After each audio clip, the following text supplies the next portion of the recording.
Hello everyone, welcome to Tasty Tiger TV. Today we'll be making Sri Lankan style chicken liver. This is a dish that goes really well as a main, or it can be served as an appetizer on its own. Let's get right into it. So here are all the ingredients that you're gonna need. First, you're gonna need some cumin seeds. Over here, I have a special blend of some toasted cinnamon mixed with some toasted cardamom as well, green cardamom. Over here, I have some blended toasted red chilies. This is what really gives this dish most of its flavor. This is a ratio mix of black peppercorn and coriander seeds. I would say about a 3-to-1 ratio of black pepper to coriander seed. That's usually what I go for. Over here I have some thinly sliced red onions. I have some green chilies. Now this can really vary based off of your preferred heat level. If you don't want it too spicy, you don't want to go too crazy on it. So I just have these slit in half. I don't want to chop them up too much because I still want them to keep their shape. I got some freshly squeezed lemon juice over here that I'll be using near the end. I got a little bit of minced garlic here as well. These are some curry leaves. And of course, the star of the show, we have the liver itself. Now this is a chicken liver. Now I've washed it already and I've cleaned the fat and made sure that it's nice and ready to go. It's just been seasoned with a little bit of salt and black pepper and it's been sitting in the fridge for about an hour. Now we're good to go, ready to start. First step, we got our pan that's been sitting at about medium-high heat right now. We'll go in there with a little bit of regular cooking oil. You can use whatever you have at home, doesn't really matter. Use vegetable oil, canola oil, coconut oil, it all works. Spread the oil around a little bit. We'll go in with our thinly sliced red onions. Now once your onions have been sweating long enough, they should start to become translucent. And when they get to this stage, what you want to do is you want to crank the heat nice and high. Because next we're going to go in with our liver. We want to get a nice sear on our liver. So what I'm going to do is just kind of move the onions to the sides of the pan.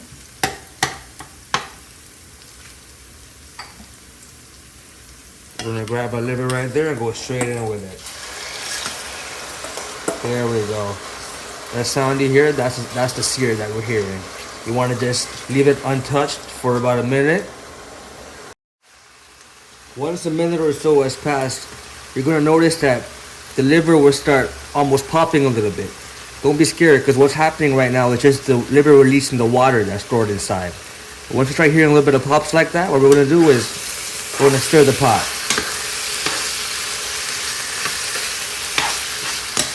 There we go.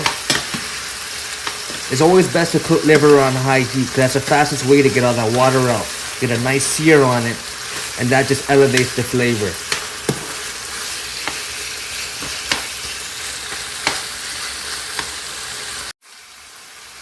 Now that we're trying to get a little sear on there, next we're going with our freshly minced garlic.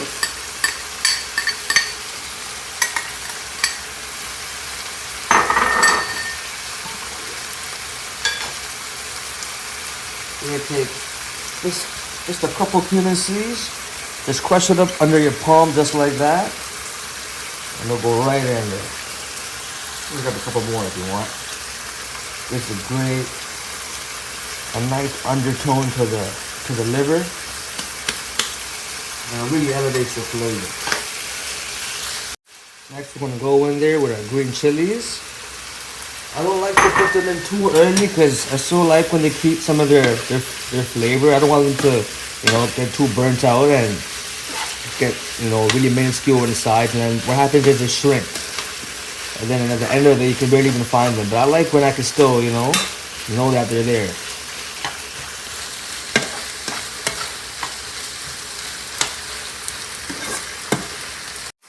Now that our liver starting to become a nice dark brown, we're going to go in there with a few teaspoons of our black peppercorn and coriander mix.